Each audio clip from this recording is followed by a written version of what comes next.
Okay, una sa ating Teka Moment this weekend na nga, magkakaroon na ito na yung laban na hinihintay nating laban ni Congressman Manny Pacquiao kay Algeria. So, siguro, Algeria. American so, siguro, boxer. Yun, American boxer, no? So, siguro, Audrey, ikaw tatanungin namin dahil ikaw ay isang professional boxing announcer. Anong masasabi mo? Anong forecast mo sa laban na to? Medyo magkaibang class sila. Iba yung level. World champion na for so many times itong si Manny Pacquiao.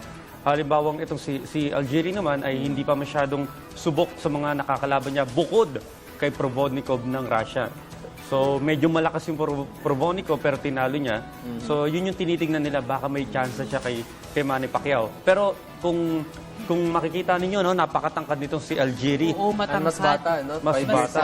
Kay Yes. Pero ito ay may reach advantage siya. Pero alam naman natin na ang dami ng matatangkad na pinatumba ni Manny Pacquiao. Oo, yan. So, hindi na bago kay Manny Pacquiao yung matatangkad na yan at alam niya ng diskartehan niya. So, palagay ko, Manny Pacquiao yan, yung mga 8-9 rounds. So 8-9 yan. rounds. Yan ang iyong forecast. Ikaw, Jules. Sabi kasi, knockout window to. So, sana mga 6 pa lang. Oo. Nalala niyo dati yung laban ni Manny na 3rd round pa lang ata napatumba niya. So, let's see. At marami nagpupustahan na naman ngayon kung sino ang maagang mananalo. Actually, pustahan nila kung anong round Usually ganun. Hindi Pero- kung sino mananalo. Kung maalala ninyo, hindi pa ulinan, ang tagal na bago nanalo si Manny Pacquiao ng knockout. Yes. At Usually, kaya- tinatapos niya eh. Usually, yung katulad ng sabi mo, 6 rounds ang expect mo babagsak. Ako rin dun din eh. Kaso, medyo kinonsider ko yung reach advantage. Baka mahirapang abutin si Pacquiao. Okay. Kaya sinabi ko na 9 rounds. Ayan.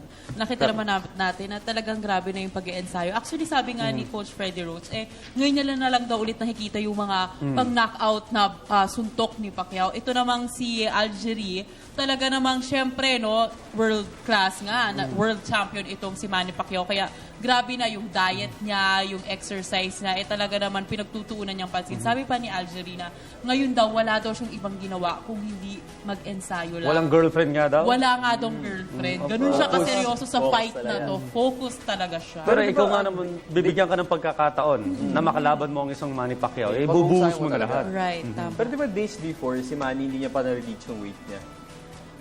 Hindi ko sigurado So yan. let's see kung naabot niya na kasi this Sunday na yun. Oo nga. Pero, nonetheless, good luck po sa ating Yes, of course. pambansang kabao na si Congressman Manny Pacquiao at sana maibigay mo muli yung karangalan sa Pilipinas para sa yung WBO welterweight title defense. Sana 0% crime rate ulit pagdating. Oo na. naman. Lagi. At Sana lagi. talaga, ganun. Yan ang Sana magandang lagi. punto mo dyan. Oo. Okay, siyempre sa isa pang balita, siguro pahapiaw lang din. Recently, naglabas ang DOH ng isang survey regarding sa early pregnancy.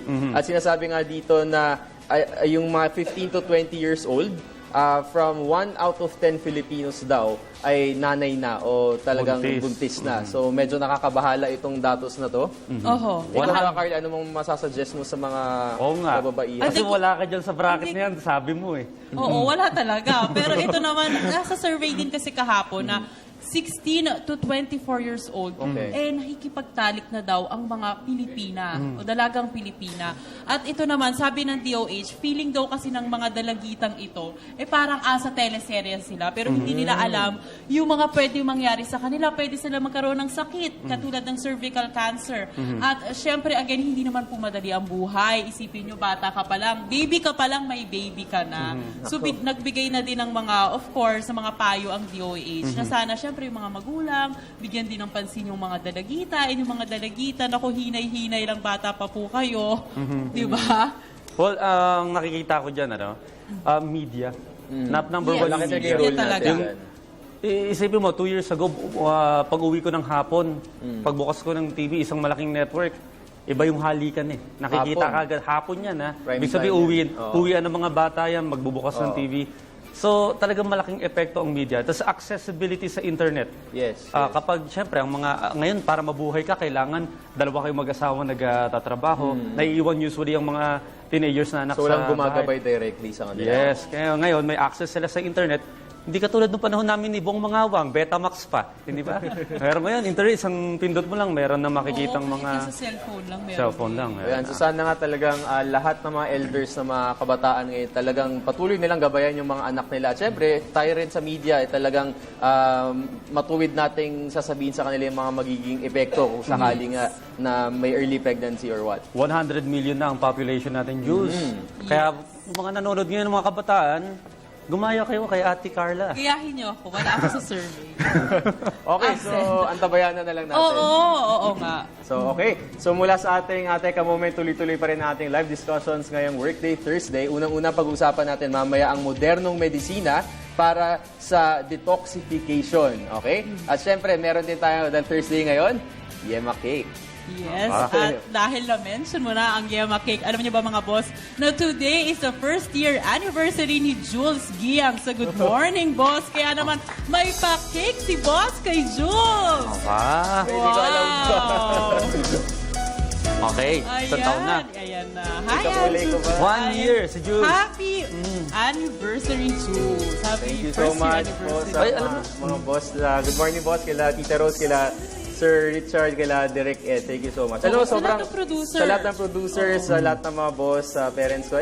Alam niyo ba na ano rin ngayon, birthday rin ng best friend ko na nauna na sa heaven ngayon. Ah, Okay. So talaga. nagkataon na sabay din ako pumasok. Ayan. Thank you so much Pakita po. natin. Mag-wish ka na sana next year may cake ka ulit. Okay po. Umabot ang maraming taon. Yan. Ayan. Okay. Alam mo sa news department, sana ganito rin. Kasi 5 taon na ako dito. Hindi ko man naranasan yan. Oo nga. Thank you so much, Tita Rose. Thank you so Grabe, much, Tita Rose. napaka-sweet talaga ni Tita Rose. Nako, na-touch ka ba?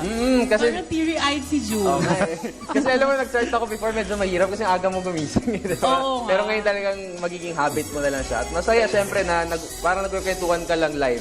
Yes, Okay. tama yan. O, syempre, after ng live discussions, meron din po tayo mga VTRs na mapapanood. Makakasama po natin si BFAR National Director Asis Perez. Mapapanood din natin ang fashion, One Life Fashion. At ano kayang pinuntahan ng Good Morning Boss sa ETC? At bukod dyan, makakasama nyo rin po kami sa mga Facebook page na at facebook.com/GMorningBoss at sa Twitter at twitter.com/GMorningBoss, sa may YouTube, PTVPH, at syempre sa live streaming, www.ptv.ph. Pero Audrey, 5 years ka na wala ka pa rin cake. Oo, wala pa rin ako kay News Department. Nangangalampag ako.